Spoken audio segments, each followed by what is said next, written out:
परम पूज्य सद्गुरु श्री क्षमादेव जी के पावन चरणों का स्मरण करके श्रद्धापूर्वक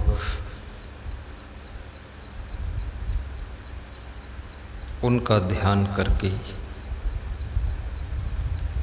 पूज्य श्री गुरुमनदेव जी के चरणों में नमन करके गुरु पूर्णिमा 5 जुलाई 2020 की महापर्व के उपलक्ष्य में सुखद सत्संग में हम और आप प्रवेश करेंगे। उपस्थित मंगलकारी संत समाज, धर्म के पथ पर चलने वाले श्रोता बंधुओं, प्रेम और सेवा की मूर्ति माताओं बहनों तथा मेरे प्रिय आत्मन बच्चों, आज का दिन गुरु पूजा का दिन है। संपूर्ण विश्व में गुरु का पर्व मनाया जा रहा है और संपूर्ण विश्व में कोरोना वायरस का प्रभाव भी फैला हुआ है। इसलिए बहुत से भक्तों को अपने अपने घर में ही गुरु पूजा, गुरु ध्यान, गुरु पूर्णिमा मनाने का संदेश दिया गया है, परंतु कुछ भक्तों के लिए छूट दी गई है यहाँ आने की। सावधानी पूर्वक सुखे करता बन के दुख हरता बन के चले आना, गुरु जी चले आना। सुखे करता, सब गाइए, मधुर मधुर गाइए। बन के चले आना, गुरु जी चले आना। कभी राम बन के कभी श्याम बन के चले आना, गुरु जी चले आना। कभी राम बन के कभी श्याम बन के चले आना, गुरु जी चले आना। तुम्हें क्षमा रूप में आना, तुम्हें क्षमा रूप में आना। ज्ञान साथ लेके ध्यान साथ लेके चले आना, गुरु जी चले आना। ज्ञान साथ लेके ध्यान साथ लेके चले आना, गुरु जी चले आना। सुख करता बन के दुख हरता बन के चले आना, गुरु जी चले आना। सुख करता बन के दुख हरता बन के चले आना, गुरु जी चले आना। बोलिए सद्गुरुदेव की जय।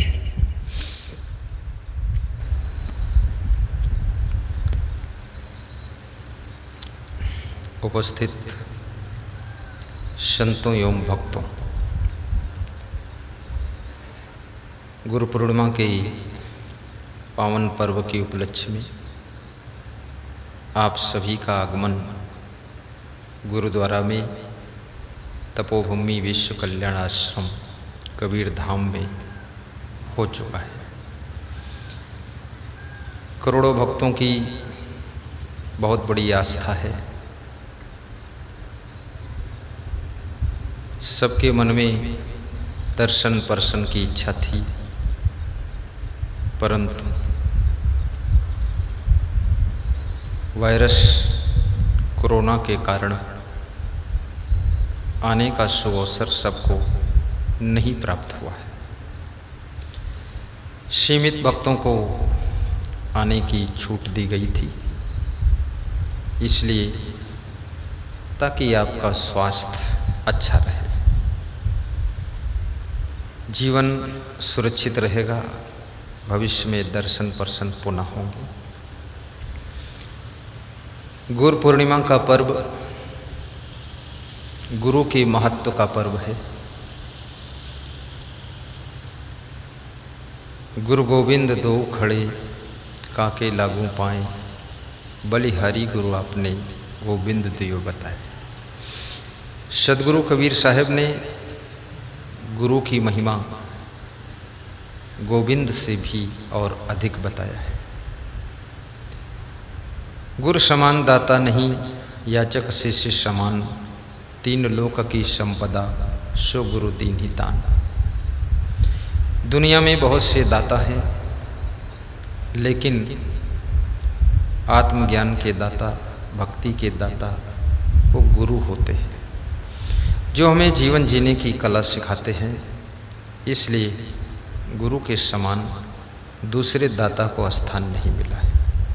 याचक शिष्य समान संसार में मांगने वाले भी बहुत हैं, लेकिन जो चीज़ शिष्य मांगता है वह चीज़ दुनिया में सब लोग नहीं मांग पाते हैं। शिष्य गुरु का आशीर्वाद मांगता है, गुरु का दर्शन मांगता है, गुरु की कृपा को मांगता है, उनसे ज्ञान और भक्ति को मांगता है। स्वामी विवेकानंद का जिस समय बचपन था, नरेंद्र के नाम से वो जाने जाते थे। परमहंस रामकृष्ण उनके गुरु थे। उनके पास में जब वो प्रथम बार गए तो उन्होंने परमहंस रामकृष्ण से कहा कि मैं कुछ आशीर्वाद मांगना चाहता हूँ। तो उन्होंने कहा कि मैं काली देवी का पुजारी हूँ, तो मंदिर में जाकर मांग लो। तो अंदर जब मांगने गए, विवेकानंद अपने माता पिता के इकलौते संतान थे, अकेले थे, बुद्धिमान बहुत थे, हिंदू धर्म के रक्षक थे, हिंदू संस्कृति सनातन धर्म के कवच कुंडल थे। उनको देख करके रामकृष्ण परमहंस के मन में भाव हुआ था कि ये बालक यदि संत हो जाए, पूरे विश्व के लिए कुछ धर्म भक्ति की बात बता सकता है। तो अंदर वो मांगने गए थे कि देवी मुझे धन दो और मुझे मकान दो, मुझे परिवार दो। लेकिन वहाँ जाकर के उनकी बुद्धि बदल गई। तो मांगा, हे माँ मुझे ज्ञान दो, भक्ति दो, वैराग्य दो, विश्व का कल्याण करने की सामर्थ्य दो। जब ये मांगा और मांग कर लौटे, बाहर रामकृष्ण परमहंस से मिले। उन्होंने पूछा मांग लिया? बोले उल्टा मांग लिया, पता नहीं क्या हो गया, दिमाग उधर पलट गया। मांगना तो था देवी से कि धन दो, शांति दो, संपत्ति दो, घर परिवार दो, परंतु हमने तो वैराग्य मांग लिया, ब्रह्मचर्य मांगा है। रामकृष्ण परमहंस ने मुस्करा कर कहा कि अब जो मांग लिया वही मिलेगा। बोले मैं अपने माँ बाप का इकलौता हूँ। बोले अब आशीर्वाद बदलता भी नहीं है। फिर वो संत बन गए। और दुनिया में कोई विरले व्यक्ति ज्ञान और भक्ति को मांगता है, और संसार में हर व्यक्ति सुख शांति चाहता है, लेकिन सुख शांति का मार्ग केवल ज्ञान का पथ है और भक्ति का रास्ता है। भक्ति के बारे में भगवान श्री राम ने 14 वर्ष का वनवास पूर्ण करके जब वे अयोध्या लौट कर आए तो उन्होंने पूर्ववासियों को एकत्र किया, साधु संत ऋषि मुनि देवता सब इकट्ठे हुए, सबको आमंत्रण भी भेज दिया। एक बार रघुनाथ बुलाए, सुर गुरु दुज पुरवासी आए, सब इकट्ठे हुए। यदि आप में शक्ति है, प्रभाव है, तो एक बार बुलाने से भी लोग आ जाते हैं, और शक्ति अगर कमज़ोर हो जाए तो बार बार बुलाने से भी बहुत कम लोग आते हैं, और ज़्यादा प्रबल शक्ति है तो बिना बुलाए भी लोग आ जाते हैं। इसलिए आदमी को शक्तिवान भी बनना चाहिए, शक्तिवान भी बनो और संपत्तिवान भी बनो, विचारवान बनो, ज्ञानवान बनो, भक्तिवान बनो, श्रद्धावान बनो और सेवा भावी भी बनो। उस समय भगवान श्री राम ने पूर्ववासियों को ज्ञान दिया था, सिर्फ यही बताया था कि बड़े भाग्य मानुष तन पावा, सुर दुर्लभ सदग्रंथन गावा, साधन धाम मोक्ष कर द्वारा पाए न जय परलोक समारा। कि मनुष्य जीवन बड़े भाग्य से प्राप्त होता है, और जिस जीवन को पा करके मनुष्य भक्ति करता है, ज्ञान को प्राप्त करता है, गुरु का दर्शन करता है, गुरु की महत्ता को समझता है। क्योंकि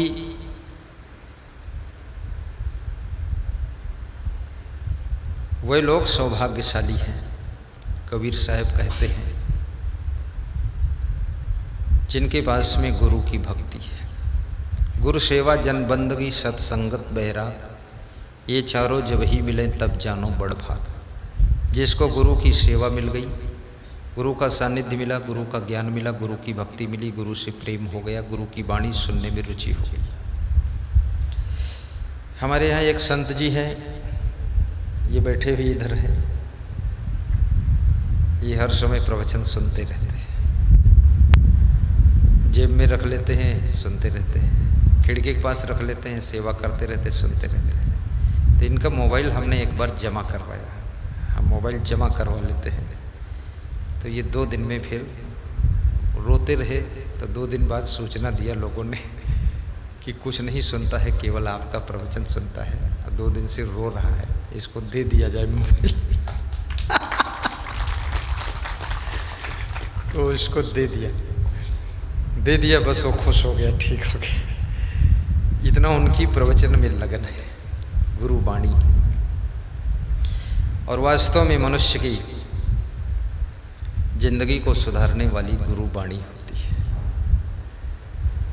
हमारे पास में हजारों लोगों के फोन आते हैं, जो लोग अपरिचित हैं, कभी हमसे मिले नहीं, पहचान नहीं, परिचय नहीं, कैसा चेहरा क्या है, वो बताते हैं हम बांके बिहारी जी एक हमारे भक्त हैं, कभी भेंट नहीं हुई औरैया ज़िले में।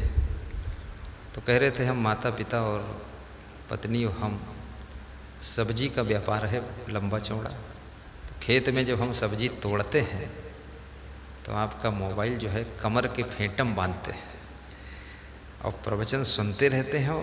जब आप हंसते हो तो हम लोग रुक करके, हमारी अम्मो हंसती है, हम हंसते हैं, बड़ा सुख मिला। तो ये सत्संग बहुत बड़ी चीज़ है, ये छोटी मोटी चीज़ नहीं है, लेकिन इसके लिए श्रद्धा बहुत होनी चाहिए। श्रद्धा के बिना अगर भक्ति के मार्ग में आप चलते हैं, आपके पास श्रद्धा की कमी है, तो आपको उतना लाभ नहीं मिलेगा। और भक्त को निष्कपट भी होना चाहिए, सरल भी होना चाहिए, निर्मल भी होना चाहिए, फिर भक्ति से सुख मिलता है। अमेरिका के परम भक्त श्री जगदीश भाई पटेल, आज भी सुबह उनका फ़ोन आया, उन्होंने भी गुरु पूर्णिमा में अपनी सेवा भेजी है, और साथ में कह रहे थे कि प्रवचन सुनता हूँ, अमेरिका में ज़रूर हूँ, लेकिन ऐसा लगता है कि जीवन में सबसे ज़्यादा सुख सत्संग में ही है। और इसके लिए तुलसीदास ने भी कहा है, जब काकभूषुंडी और गरुड़ जी का संवाद हुआ है तो काकभूषुंडी जी से गरुड़ जी पूछते हैं, रामायण के युग के कौवा भी बहुत ज्ञानी बुद्धिमान होते थे और इस कलयुग के आदमी भी बहुत बड़े कौवा होते हैं। बड़ा विचित्र हम देखते हैं कि आदमी कौवा से कम नहीं, उस समय के कौवा भी ज्ञानियों से कम नहीं थे। तो काकभूषुंडी कौवा थे और वे उत्तर देते थे और गरुड़ जी प्रश्न पूछते थे। गरुड़ जी विष्णु भगवान के वाहन थे, विष्णु भगवान का वाहन गरुड़ भगवान, उनको भी गरुड़ भगवान बोलते थे। यानी वाहन का जो चालक है उसको भी भगवान का रूप होना चाहिए, क्योंकि तुम्हारे वाहन में कौन कौन कीमती लोग बैठे हुए हैं। गरुड़ बन करके वाहन चलाइए और वाहन में बैठो तो विष्णु भगवान का रूप लेकर बैठो शांति से। तो गरुड़ जी ने पूछा कि सुख कहाँ है और दुख कहाँ है, ये प्रश्न पूछा। बहुत कम लोग ऐसे हैं जो कोई आध्यात्मिक ग्रंथ पढ़ते हों। ज़्यादातर लोगों का समय राजनीतिक चर्चा और गप सप लप में चला जाता है। लेकिन थोड़ा समय निकालकर स्वाध्याय भी कीजिए, जानकारी आपको होना चाहिए। शास्त्रेश विज्ञात्रता, शास्त्रों का ज्ञान होना चाहिए। तो काकभूषुंडी जी उत्तर देते हैं कि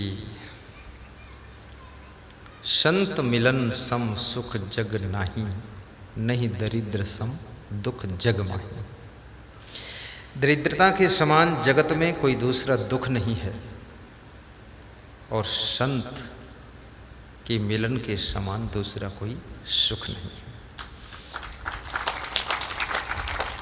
ये बात काकभूषुंडी जी ने गरुड़ जी को समझाया।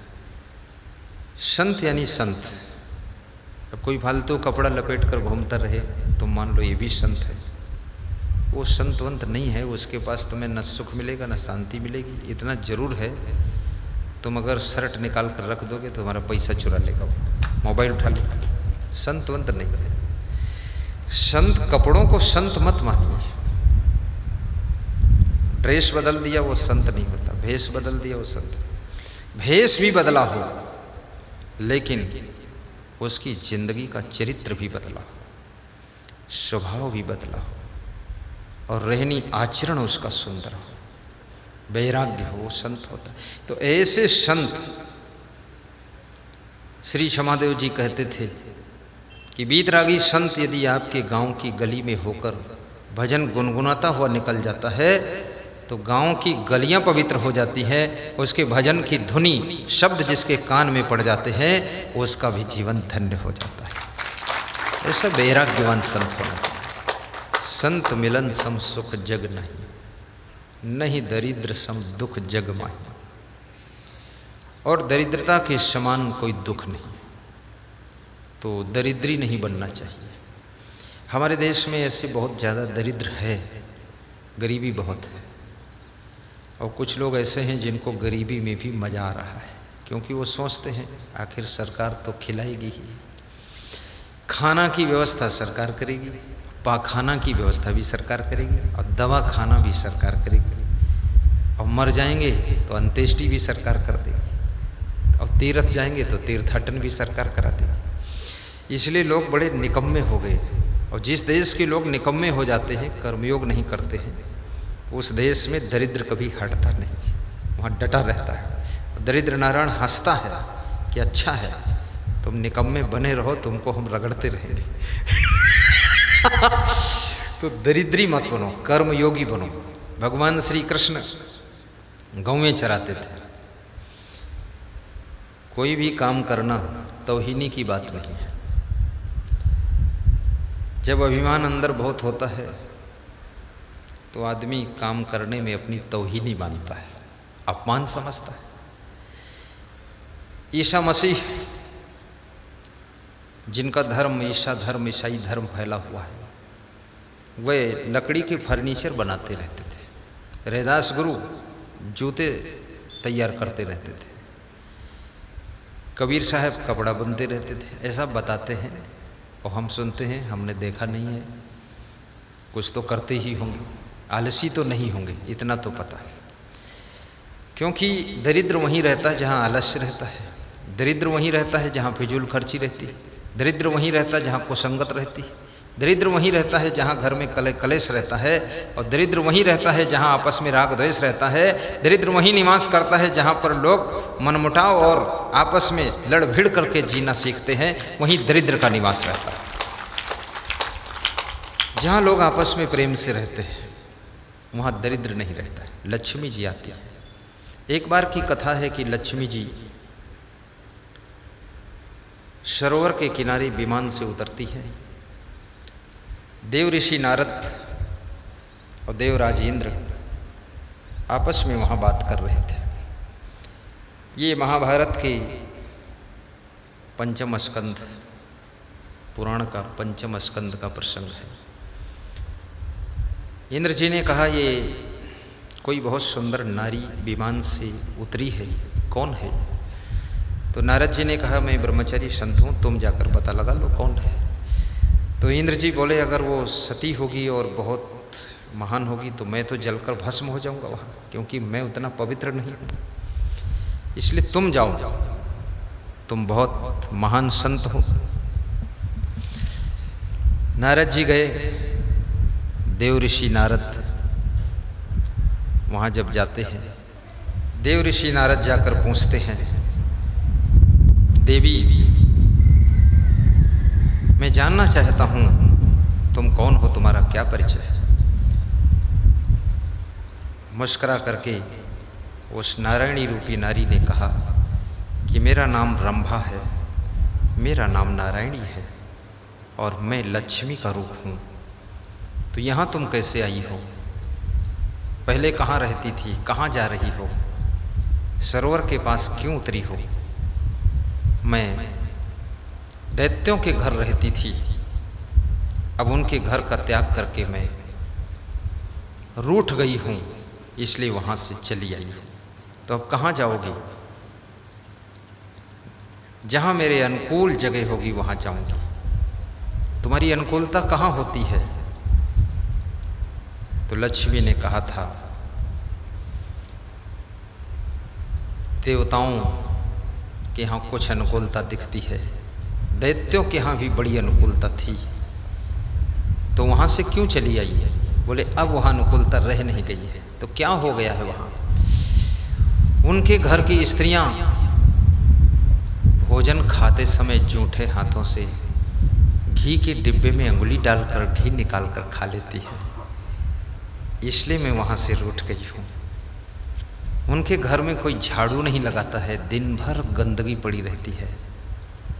उनके घर के लोग, पति अपनी पत्नी को गाली बकता है, स्त्रियां भी अपने पति से लड़ाई करती हैं, बेटे अपने बाप का आदर नहीं करते हैं, बाप अपने बेटों से प्रेम नहीं करते हैं, और उनके घर की लड़कियां वही भी अनुशासन में नहीं रहती हैं, आपस में झगड़ते रहते हैं। इसलिए मैंने उनके घर का त्याग किया है।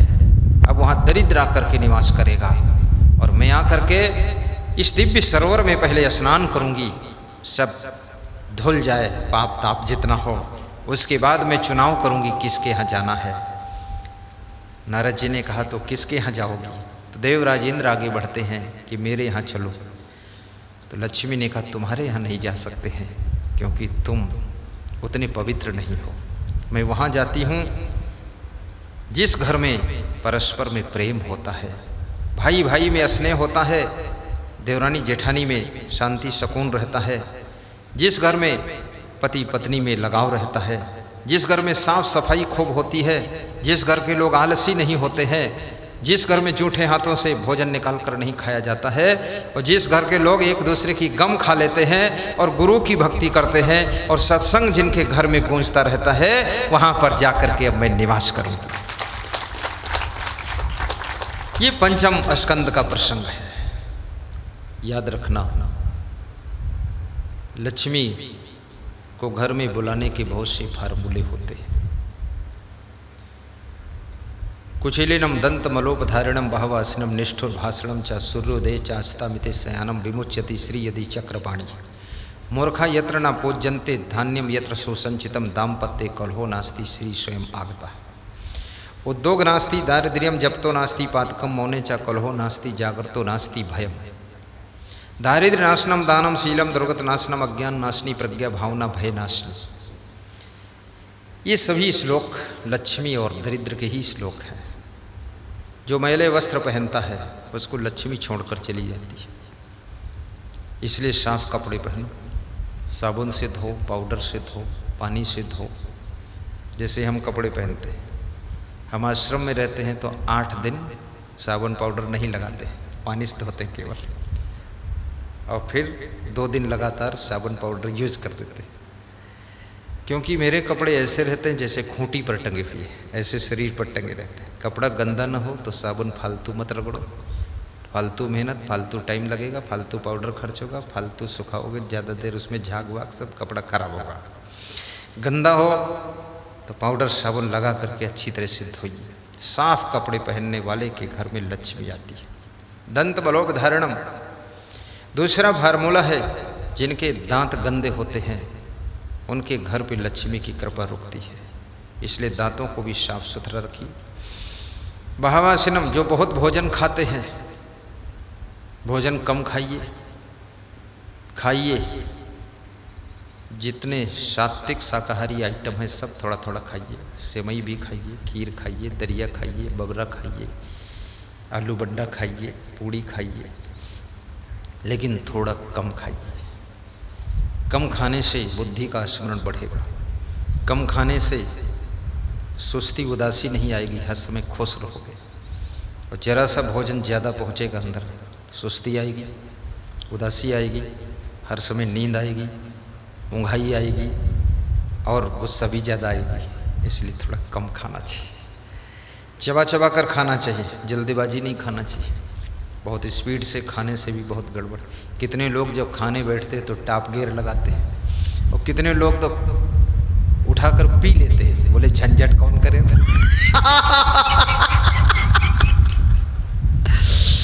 तो इसमें क्या है, जो तुम्हारे मुंह में लार बनती है वो लार भोजन में शामिल नहीं हो पाती, पर्याप्त तो भोजन डाइजेस्टिव नहीं होता सही। इसलिए लार का शामिल होना चाहिए उसमें। बहवस्नम निष्ठुर भाषणम था। और जो निष्ठुर बोलते हैं, निष्ठुर भाषण मतलब कठोर बोलते हैं, गाली बहुत बकते हैं और मृदु वाणी नहीं है, उनके घर से भी लक्ष्मी रूठती है। आदत बनाइए, संभालिए और चेंज हो जाइए। बहुत गलतियां हो चुकी हैं, अब सुधर जाइए। घर में शांति बनाइए और किसी से गलती हो 3 बार तो क्षमा ही कीजिए। भगवान श्री कृष्ण ने शिशुपाल को 100 बार क्षमा किया था। अभी मानस कथाकार मुरारी बापू, भागवत कथाकार चित्रलेखा जी, चिन्मयानंद जी, आनंद मूर्ति माँ, इनके सब के ऊपर कुछ लोग नाराज हैं। उन्होंने क्षमा भी मांगी है, माफ़ी मांग लिया है कि माफ़ कर दो महाराज। लेकिन कृष्ण के भक्त सब हैं, राम के भक्त सब हैं, पर भक्त लोग माफ़ नहीं करना चाहते। बोले मौका अच्छा मिला है, पूरा रगड़ूंगा। तो बहुत वो दुखी हो गए सब कथाकार और जो भी थे। लेकिन मैंने एक इसका वीडियो बनाया, राष्ट्रपति ने मंगाया था, राष्ट्रपति रामनाथ कोविंद जी। उनके अग्रज भ्राता राम स्वरूप कोविंद जी, श्री राम स्वरूप कोविंद गुना में रहते हैं, जिन्होंने अभी जनवरी में मेरा प्रवचन करवाया था। तो उन्होंने कहा कि राष्ट्रपति जी मंगा रहे हैं, कुछ आप बोलो इस पर। तो मैंने उसमें यही तर्क दिया है कि भगवान श्री कृष्ण ने शिशुपाल की 100 गलती क्षमा किया था, तो कृष्ण भक्तों को कम से कम मुरारी बापू की 1 गलती तो क्षमा करने की ताकत रखनी चाहिए। अगर 1 गलती भी नहीं क्षमा कर सकते हो तो तुम कृष्ण के भक्त कैसे हो सकते हो। इसलिए क्षमा कर दो जब क्षमा मांग रहे हैं। और क्षमा ना मांगते होते तब तो धमी धमा ठीक है, लेकिन क्षमा मांग रहे हैं तो अब क्षमा कर देना चाहिए।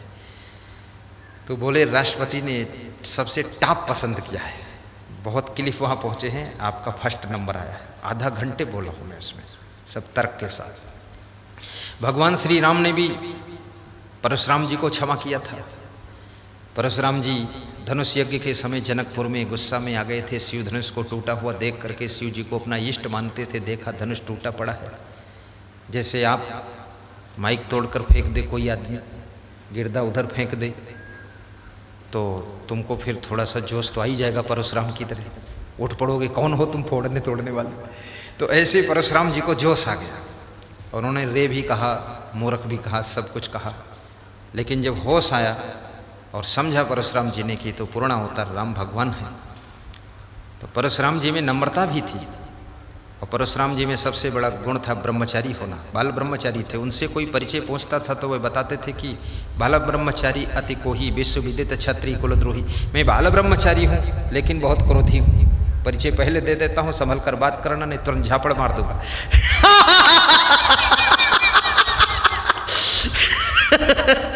तो वास्तव में ही परशुराम जी में ये विशेषता थी। अपना एक गुण भी बता देते थे, बाल ब्रह्मचारी हूँ, लेकिन दुर्गुण भी बता देते थे, बहुत क्रोधी भी हूँ, बर्दाश्त नहीं होता है, गलत बात करोगे पिटाई कर दूंगा। तो उन्होंने राम भगवान को भी उल्टा पलटा कहा था, लेकिन राम भगवान ने एक शब्द उनको उल्टा नहीं कहा था। ना तो आंख दिखाई, ना धनुष बाण उठाया, मंद मंद मुस्कुराते रहे। लक्ष्मण थोड़ा उग्र हुए थे, वो भी विश्वामित्र के संकेत थे, ऐसे उग्र नहीं होते थे। विश्वामित्र का संकेत था कि तुम जाओ। राम ने भी छूट दिया था, जाओ तुम बात कर लो थोड़ा, बाबा ज़्यादा गर्म है तो तुम भी गर्म हो जाओगे, ठंडा हो जाएगा फिर मामला। लेकिन लक्ष्मण जी ने भी कोई अपशब्द नहीं कहे थे। याद रखना, जब परशुराम के समझ में आया कि राम भगवान पूर्णावतार है, तब उन्होंने क्या कहा था? अनुचित वचन कहो अज्ञाता, क्षमा हो क्षमा मंदिर दो भ्राता। कही जय जय जय रघुकुल केतु, भृगुपति गए बनहि तप हेतु। हे राम, तुम मुझे क्षमा करो, तुम दोनों भाई क्षमा के मंदिर हो। मैंने आपको अनुचित वचन कहे हैं, लेकिन क्यों कहे हैं? क्योंकि मैं अज्ञान में था, मैं जानता नहीं था कि तुम भगवान हो, मैं साधारण समझकर बोला हो। लेकिन अब समझ में मेरी आ गया कि तुम पूर्ण अवतार भगवान श्री राम हो, इसलिए मैं क्षमा मांगता हूँ। तो राम भगवान ने उनको क्षमा कर दिया था।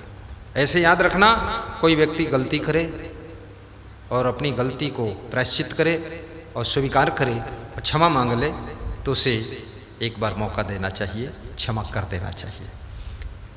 अनुचित बचन कहें अज्ञाता, क्षमहु क्षमा मंदिर दो भ्राता। कबीर साहब कहते हैं कि क्षमा बड़न को चाहिए, छोटन को उत्पात। छोटा वो है जो उत्पात करता, खुराफात करता, फालतू बात करता, और बड़ा वो है जो उत्पात करने वालों को भी एक बार, दो बार, तीन बार क्षमा भी कर देता है। और उस उत्पात करने वाले छोटे से भी छोटा वो है जो एक बार भी क्षमा ना करेगा, वो सबसे छोटा है। और क्षमा का इतना महत्व बताया गया है विदुर नीति में। जब धृतराष्ट्र ने पूछा कि हे विदुर, वे कौन से लोग हैं जिनको स्वर्ग से ऊंचे स्थान प्राप्त होता है, तब विदुर जी कहते हैं, दो विमो पुरुषो राजन स्वर्गस्यो परितिष्ठता प्रभुस्य क्षमया युक्तो दरिद्रस्य प्रदानवान। दो प्रकार के लोग स्वर्ग से ऊंचे स्थान प्राप्त करते हैं। एक तो वे लोग जो प्रभुता संपन्न हैं, धनवान हैं, और बहुत बड़ी शक्ति जिनके पास में है, लेकिन वे भी गलती करने वाले को क्षमा मांगने पर क्षमा कर देते हैं। और दूसरे वे लोग जो जिनके पास में धन जितना है उतना है, लेकिन फिर भी उसमें से धर्म के प्रचार के लिए दान करते रहते हैं और परोपकार के लिए दान करते हैं, संत सेवा के लिए दान करते हैं, भंडारा के लिए भी दान करते रहते हैं। जो भी उनकी क्षमता है उसमें से अधिक दान करने का जिनका मन रहता है, ऐसे दानी स्वभाव के लोग भी स्वर्ग से ऊंचे स्थान को प्राप्त करते हैं।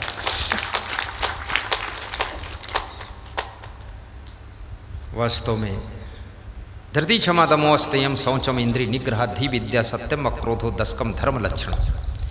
मनु जी ने जो धर्म के 10 लक्षण बताए हैं, उसमें क्षमा को भी धर्म का एक लक्षण बताया है। धृति क्षमा, धैर्य भी धर्म है, क्षमा करना भी धर्म है, क्षमा मांगना भी धर्म है।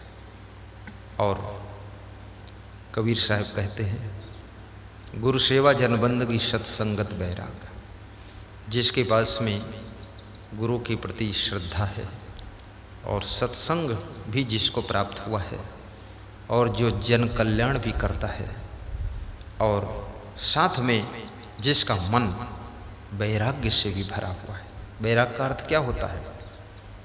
कंचन को मृतिका समझ जाने, कामिनी काष्ठ शिला पहचाने, तुलसी भूली गयो रसिहा, सो नर प्रकट राम की देहा। दूसरे का पड़ा हुआ सोना जिसके लिए मिट्टी के समान है, लालच नहीं आता है जिस व्यक्ति को, वह व्यक्ति बहुत महान होता है और वो वास्तव में कबीर साहब कहते हैं वैराग्य से भरा हुआ है। और जो दूसरे नर नारियों में भी मोहित नहीं होता, आकर्षित नहीं होता है, अपने पति पत्नी का एक निष्ठ व्रत धारण करके सदगृहस्थ बन करके जीवन जीता है, ऐसा व्यक्ति कबीर कहते हैं बहुत सौभाग्यशाली होता है। मैंने सुना है एक गृहस्थ व्यक्ति जिसका नाम राका था और उसकी पत्नी का नाम बाका था, और दोनों लकड़ी बीनकर काटकर गठरी बांधकर बाजार में बेचते थे, लेकिन गुरु के भक्त थे। कौन कैसे अपनी जीविका यापन करता है ये सबका बिलग बिलग व्यवस्था होती है। कोई सर्विस से, कोई बिजनेस से, कोई खेती बाड़ी से, कोई दुग्ध उत्पादन से, और कोई एन केन प्रकारेण अपने परिवार का पालन पोषण करता है। तो दोनों ने, पति पत्नी ने संकल्प लिया गुरु के चरणों में कि दूसरे का धन हम देखकर लालच नहीं करेंगे। तो एक दिन लकड़ी लेकर आ रहे थे, पति आगे आगे था, पत्नी पीछे थी। प्रायः पति आगे चलता है और पत्नी अब पीछे चलती है, और पीछे चलने वाले को बड़ी सुविधा रहती है क्योंकि आगे जो चलता है वो रास्ता प्रशस्त करता है और पीछे वाला पीछे पीछे मस्त रहता है। पीछे चलने में सुविधा रहती है, लेकिन सब पीछे चलेंगे तो आगे कौन रहेगा? किसी को आगे होना पड़ेगा। तो रास्ते में एक स्वर्ण मुद्रा से भरी हुई थैली पड़ी हुई थी रास्ते पर, और उसका मुंह खुला था, कुछ स्वर्ण मुद्रा बाहर निकली हुई पड़ी थी। तो उसको जब देखा पति ने तो उसके मन में हुआ मुझे तो लालच नहीं है, लेकिन पीछे से मेरी पत्नी आ रही है, और स्त्रियों को सोना में बड़ा आकर्षण होता है, तो कहीं ऐसा ना हो जो उठा ले तो नियम टूट जाएगा। व्रत लिया हूँ तो इसके ऊपर मिट्टी डाल देता हूँ। तो जो करके उस थैली के ऊपर मिट्टी डालने लगा। तब तक पीछे से उसकी पत्नी आ गई जिसका नाम बाका था। तो उसने पूछा, पति देव ये क्या कर रहे हो? उसने कहा, स्वर्ण मुद्रा से भरी हुई थैली पड़ी थी, कुछ मुद्राएं बाहर थी, उस पर मैं मिट्टी डाल रहा हूँ ताकि तुम्हारा मन कहीं डगमगा ना जाए, लालच ना जाए, तुम उठा लोगी। क्योंकि सीता जी सोने के मृग को देखकर आकर्षित हो गई थी, तो तुम कब चूकोगी? ये तो सोने की थैली है मुद्राओं की। तो उसने कहा, मुझे हंसी आ रही है आपके ऊपर। तुम कह रहे हो सोने की मुद्राओं की थैली पर मैं मिट्टी डाल रहा हूँ, मुझे ऐसा लग रहा तुम मिट्टी के ऊपर मिट्टी डाल रहे हो। अभी भी तुमको ये सोने की मुद्रा दूसरे की दिख रही है, इसका मतलब अभी तुम्हारे अंदर से त्याग पूरा हुआ नहीं है, मुझे तो ये मिट्टी दिख रही है। पति संकोच में पड़ गया और उठ करके चल दिया। बोला, आप हमसे एक कदम आगे हैं, और याद रखना इस संसार के अंदर आप कितना ही कुछ करो, यदि शांति चाहते हो तो मन निर्मल हो, चित्त एकाग्र हो, भक्ति भरपूर हो, सुबह शाम गुरु का ध्यान हो, और 24 घंटे में कई बार प्रवचन सुनने की भूख हो, और परोपकार भी आपके हाथों से कुछ न कुछ हो, और संतों के बीच में आपका समय गुजरे, तो आपको शांति मिलेगी। क्योंकि संतों के सानिध्य में भगवान श्री राम भी पहुँचते थे। उन्होंने भी कहा है कि शतुई सम मोमे जग देखे, मोते अधिक संत कर लेखे। सातवीं भक्ति मेरे समान संसार के नर नारियों को देखना। भगवान श्री राम कितने अधिक विनम्र थे। वो कहते हैं मेरे समान ही संसार के लोग हैं, मैं उनसे कोई बड़ा नहीं हूँ, अनोखा नहीं हूँ, चोखा नहीं हूँ, और सबके बराबर हूँ मैं। जिनको सबने भगवान माना, महान माना, वे कहते हैं कि जगत के सभी नर नारी मेरे समान है, मैं उनके समान हूँ। और फिर लास्ट की पंक्ति में कहा, मोते अधिक संत कर लेख है। और यदि कहीं संत मिल जाए तो उनको मुझसे अधिक समझना, मुझसे बड़ा समझना। संतों की महिमा भगवान श्री राम ने भी वर्णन किया है नवधा भक्ति में। जो शिवरी को उन्होंने सुनाया है वो 7वीं भक्ति ये है। सतुई सब मोह मैं जग देखे, मोते अधिक संत करी लेखे। गाइए, 3 बार दोहराओ, सबके मुख से निकलनी चाहिए आवाज। सतुई सब मोह मैं जग देखे, मोते अधिक संत करी लेखे। 8वीं यथा लाभ संतोषा, सपन हूँ नहीं देखहीं पर दोषा। 8वीं यथा लाभ संतोषा, सपन हूँ नहीं देखहीं पर दोषा। 9 नम्र सब सो छलहीना, मम भरोस ही हर्ष न दीना। 9 जिनके कहु होई, नारी पुरुष सचराचर कोई। सो अतिशय प्रिय भामिनी मोरे, सकल प्रकार भक्ति दृढ़ तोरे। प्रथम भगति संतन कर संगा, दूजे रति मम कथा प्रसंगा। गुरुपद पंकज सेवा, तीसर भक्ति अमान। चौथी भक्ति मम गुण गण, करे कपट तजि गान। मंत्र जाप मम दृढ़ विश्वासा, पंचम भक्ति सुवेद प्रकाशा। छठ दम शील विरति बहु कर्मा, निरत निरंतर सज्जन धर्मा। सतुई सब मोह मैं जग देखे, मोते अधिक संत करि लेखे। 8वीं यथा लाभ संतोषा, सपने हूँ नहीं देखहीं पर दोषा। 9 नम्र सब सो छलहीना, मम भरोस ही हर्ष न दीना।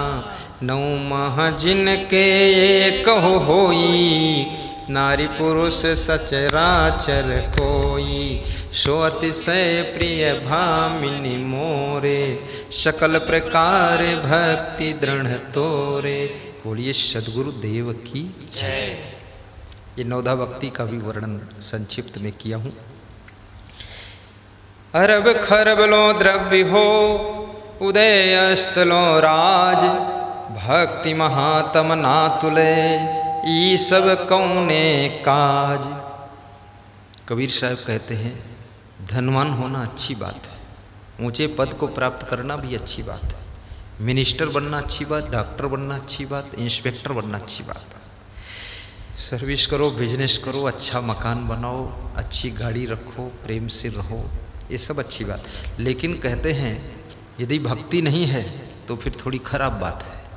भक्ति भी होना चाहिए, क्योंकि भक्त महल बहु ऊँच है, दूर ही ते दर्शाए। जो कोई जन भक्त करे, शोभा वर्ण न जाए।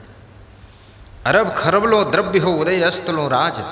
भक्ति महात्म न तुले, ये सब कौने काज। भक्ति की ताकत को देखिए, रावण के पास भक्ति नहीं थी, इसलिए राम उनको मारने गए। और शिवरी के पास में भक्ति थी, धन नहीं था, लेकिन राम उसको तारने गए थे। इतना फर्क पड़ जाता है। भगवान भी वहाँ पर प्रेम लेकर के आता है जहाँ पर भक्ति होती है, और जहाँ पर केवल शक्ति और संपत्ति है वहाँ भगवान भी मारने के लिए आ जाता है। भक्ति आपके अहंकार का अंत करती है और आपके जीवन को वसंत बनाती है। ये गुरु पूर्णिमा का पर्व भक्ति का पर्व है, ये गुरु की पूजा का पर्व है। आज के दिन जो भक्तगण गुरु का ध्यान करते हैं उनकी मुक्ति होती है और उनकी सदगति होती है। आज कई भक्तों के योगदान से हमारे परम भक्त श्री आरवी सिंह जी, श्रीमती आशा सिंह जी राजपूत बॉम्बे से, उनकी ओर से भी भंडारे में और गुरु पूर्णिमा के उपलक्ष्य में और संतों और गुरु जी के लिए वस्त्र आदि सेवा के लिए भी योगदान आया है, पर वो गुप्त दान है, बताया है उन्होंने, कहना मत, चुपचाप रहना। तो मैं कुछ नहीं कहूँगा। एक मेरे लिए गिलास ये सिल्वर चांदी का प्रदान किया है। इसमें बड़ा गिलास इसलिए दिया है कि बार बार पानी मत मांगना, एक बार धर के बैठो और पीते रहो। और चांदी के खड़ाओं के लिए भी राशि उन्होंने भेजी है। उनकी इच्छा थी कि आपके खड़ाऊँ चांदी के हों और साथ में गुरु पूर्णिमा में पहने, पर वो लॉकडाउन और इसकी वजह से वो बन नहीं पाए, पर वो बन के आएंगे। उनकी ये सेवा। और हमारी भक्त हेमंत भाई वैद्य, नलिनी वैद्य अमेरिका के, उनकी ओर से भी आज बंदगी आई है। और भक्त मुकेश अग्रवाल जी आगरा के, उनकी ओर से भी बंदगी आई है। और वैज्ञानिक श्री हरिश्चंद्र जी बिहार समस्तीपुर के, आगरा में उनका घर है, उनकी ओर से भी बंदगी आई है। और 10 पंखे संतों की सेवा के लिए यहाँ प्राप्त हुई हैं। और हमारे भक्त श्री विकास गुप्ता, श्रीमती सुमन गुप्ता, उनकी माँ, उनके भाई अभिलाष गुप्ता और उनके पिता रमेश गुप्ता, उनकी ओर से देसी घी आया है आपकी पूड़ी बनाने के लिए। और मिर्च मसाला हल्दी भी आई है, नमक भी आया है और आलू भी आए हैं। और वे कह रहे थे कि हमारी इच्छा तो बहुत है गुरुजी। और साथ में हमारे कमरे के लिए एसी लाए हैं, एसी लगवाया है, खुद आके लगा कर गए हैं। आज सुबह आकर दर्शन करके हरदोई गए हैं। उनके पुराने गुरु हरदोई में थे, अब नए गुरु यहीं लखीमपुर में मिल गए, तो दोनों गुरु को संभालना पड़ता है। और मैं खुश होता हूँ, कम से कम वो पुराना गुरु न मिला होता तो शायद संस्कार बिगड़ गए होते, तो ये हमारे पास भी नहीं आते। उस पुराने गुरु को मैं बलिहारी जाता हूँ, उसको भी मैं धन्यवाद देता हूँ, प्रणाम करता हूँ, जिसने कम से कम ऐसे संस्कार दिए जो वो लोग हमारे पास तक भी पहुँचे। इसी श्रृंखला में हमारे कानपुर वाले भक्त जी, आपने लॉकडाउन में आप बहुत अच्छा स्पीच भी देते हैं, अच्छे वक्ता भी हैं, अभी 2 मिनट बोलेंगे। वो लॉकडाउन में उन्होंने हमसे कहा था, गुरुजी इस समय प्रोग्राम सब बंद है। हमने कहा हाँ बंद है। बोले कोरोना वायरस है। हमने कहा हाँ वायरस है। तो बोले तो संतों का आपका सब खर्चा कैसे चलता होगा। हमने कहा हंसते रहो, खर्चा चलता रहेगा। बोले हंसते तो रहेंगे, लेकिन हम सब भक्तों को सोचना चाहिए इस समय। तो मैं आपके लिए 5100 भेज रहा हूँ, फिर 5100 भेजा, फिर यहाँ 2500 दिया और फिर 1100, 2100। इस तरह से वे बोले जब तक ये कोरोना नहीं छोड़ेगा तब तक हम सेवा नहीं छोड़ेंगे, चालू ही रहेगी ऐसी सेवा। एक पुलिस का अफसर, कितनी बड़ी सोच। ऐसा वो यहाँ विराजमान है, देखिए उनको। उनकी पत्नी कितनी अच्छी है, कम से कम रुक्मणी की तरह उनको रोका तो नहीं, बोली तुम जो करना है करते रहो सेवा गुरु जी की। धन्य हो बेटी शशि मिश्रा जी, बैठिए। और आज हमारे पास में श्री रामनाथ कोविंद जो राष्ट्रपति हैं, उनके भाई रामस्वरूप कोविंद जी की भी बंदगी आई थी, पर मैं उनका फ़ोन रिसीव नहीं कर पाया, मिस कॉल में चला गया, व्यस्त ज़्यादा था। दोनों मोबाइलों में बराबर फ़ोन आ रहे थे, तो उनका मिस में गया, बाद को बात करूँगा। और हमारे पास में हज़ारों फ़ोन आ जाए हैं, हज़ारों में हम 200-300 तो ज्वाइन कर लिए हैं, बाकी हम नहीं कर पाए। अब शाम तक फिर कोशिश करेंगे, बात करेंगे सभी से। और सब भक्त खुश हैं। और मैंने एक वीडियो डाल दिया था, गुरु पूर्णिमा कैसे मनाएं, कहाँ मनाएं और गुरु जी कहाँ रहेंगे। उस वीडियो को पढ़ करके, देख करके, सुन करके कम से कम करोड़ों की संख्या में लोग देश विदेश में बैठे हुए सब अपने अपने घर ही गुरु की पूजा चित्र रख करके, दीप प्रज्वलित करके और मना रहे हैं। और 10-20 लोगों को बुलाकर भंडारा भी कर रहे हैं, भोजन भी खिला रहे हैं। ऐसे भी हमारे पास में फ़ोन आए हुए हैं और बड़ी सभी की श्रद्धा है। और मैं आप लोगों को भी धन्यवाद देता हूँ, बहुत शुभकामना करता हूँ। श्री लल्लन तिवारी जी हमारे लिए वस्त्र भेजा है, साथ में हमारे जितने भी प्रेमीगण हैं, कम से कम 95% नए लोग हमसे जुड़े हुए हैं 95%, 5% पुराने वाले हैं। उनकी संख्या पहले से कम थी इसलिए कम ही है, पर ये नया जो विकास हुआ है इसमें 95% है। और हमारे संत जी ने बताया है कि मोबाइल में जो प्रवचन सुनने वालों के व्यूअर संख्या है वो 24 करोड़ के लगभग पहुंच गई है। 24 करोड़ पूरे वर्ल्ड में वो सुनते हैं सत्संग, और टीवी में भी करोड़ों लोग सुनते हैं। और मत पंथ और संप्रदाय की भाषा को भूल करके लोग शांति प्राप्त करने के लिए प्रवचन का लाभ लेते हैं। ये नहीं सोचते हैं, और कोई पूछता भी नहीं तुम कौन पंथ है, कहाँ है। बोले हमका इससे मतलब नहीं, आम दशहरी है, खाना है, बवाल ख़त्म करो। अभी हमारे पास में कल एक जैन धर्म के भक्त श्री यशवंत बाफना जी का फ़ोन आया, गुजरात बॉर्डर डिस्ट्रिक्ट झाबुआ तहसील मेघनगर से। बोले 20-25 साल पहले आपको देखा था, छोटे थे आप, तब मेघनगर आप आए थे, तब से कहीं ढूंढे नहीं मिले, कहाँ गायब हो गए। बोले यूट्यूब में एक दिन हमारे बेटे ने कही वही महात्मा है जिनको आपने बताया था। सुना प्रवचन तो अब सुन रहा हूँ 6 महीने से। तो मैं जैन धर्म का हूँ और आपका प्रवचन बहुत बड़ा कराना चाहता हूँ मेघनगर में, बहुत बड़ा मेरा स्कूल है, उसी फील्ड में हुआ सत्संग। तो मैं मन में मुस्कुरा रहा था कि जैन धर्म के भक्त होकर हमारा प्रवचन करवाएंगे। बोले जहाँ सब धर्म एक में जुड़ जाते हैं, जहाँ सब नदियाँ एक में मिल जाती हैं, उसे समुद्र कहते हैं, महासागर कहते हैं, प्रशांत सागर कहते हैं। और जहाँ सब धर्म मत पंथ संप्रदाय एक में शामिल हो जाते हैं, उस संत को असंग साहिब कहते हैं। इसलिए हम आपका कराएंगे। ऐसे बहुत से लोग हैं जो कि श्रद्धा भक्ति उनकी निरंतर बढ़ रही है। वास्तव में हम कल्याण करने के लिए ही मनुष्य जीवन पाए हैं, और हमारा सबसे पहला धर्म मानव धर्म है, दूसरा अपना आप हिंदू धर्म में हैं, उसकी रक्षा कीजिए। फिर हमारा आपका लक्ष्य सबसे पहले माता पिता की सेवा आप करें, फिर गुरु सेवा करें, गौ सेवा करें, फिर भारत माता की सेवा करें, फिर इस देश के भक्त भी बने।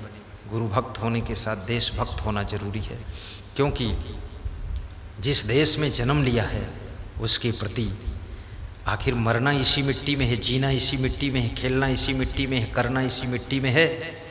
तो कम से कम इस मिट्टी में इतनी खुशबू पैदा कर दो कि पूरे विश्व के सभी देशों में भारत देश का नाम, भारत माता का नाम याद किया जाए।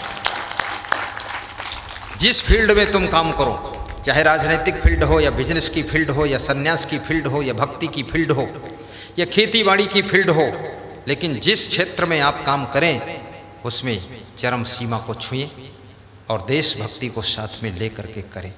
क्योंकि आज हमारे आपके बीच में गुरु पूर्णिमा मना रहे हैं माननीय प्रधानमंत्री नरेंद्र मोदी भी, माननीय मुख्यमंत्री योगी आदित्यनाथ जी, माननीय गृह मंत्री अमित शाह जी, और माननीय महामहिम राष्ट्रपति रामनाथ कोविंद जी भी, वो भी गुरु पूर्णिमा मना रहे हैं। बहुत से नेता भी मना रहे हैं, वो भी भक्ति में जुड़े हुए हैं। वो देशभक्त भी हैं, गुरु भक्त भी हैं और गौ भक्त भी हैं। और आपके अंदर अगर राजनीति का संस्कार है तो उस क्षेत्र में भी आप सेवा दे सकते हैं। आरती तैयार करें, संत जी, प्रशासक जी, गिरीश जी और अनुपम जी और जयेश जी, आरती हो जाएगी। और इससे पहले हमारे अनुपम जी बड़े गुरु जी को ले आए, उनको विराजमान करें, उनकी बिना आरती नहीं होगी। स्वागतम गुरुदेव, सुस्वागतम गुरुदेव, स्वागतम गुरुदेव, सुस्वागतम गुरुदेव, स्वागतम सुस्वागतम, स्वागतम गुरुदेव,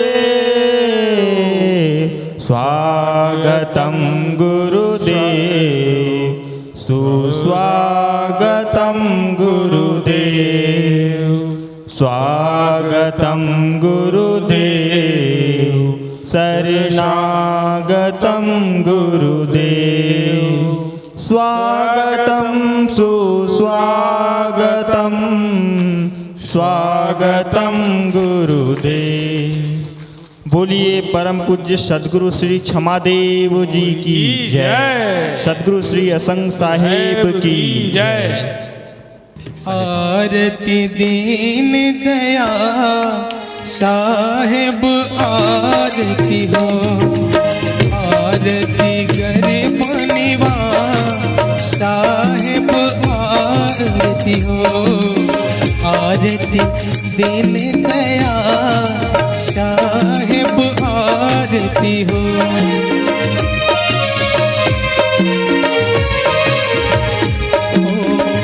ज्ञान आधार विवेक की बातें, ज्ञान आधार विवेक की बात, सूरत ज्योत जहाँ जा साहेब आरती हो, आरती गरीब निवाज साहेब आरती हो। साहेब कबीर संतन की कृपा से, साहेब कबीर संतन की कृपा भयहु बदन पर काब साहेब आरती हो, भयहु परत प्रकाश साहेब आरती हो, आरती करीब निवाज साहेब आरती हो, आरती दीन दया साहेब आरती हो, आरती गरीब निवाज साहेब आरती हो, आरती दीन दया साहेब आरती हो, आरती गरीब निवाज साहेब आरती हो। बोलिए सद्गुरुदेव की जय।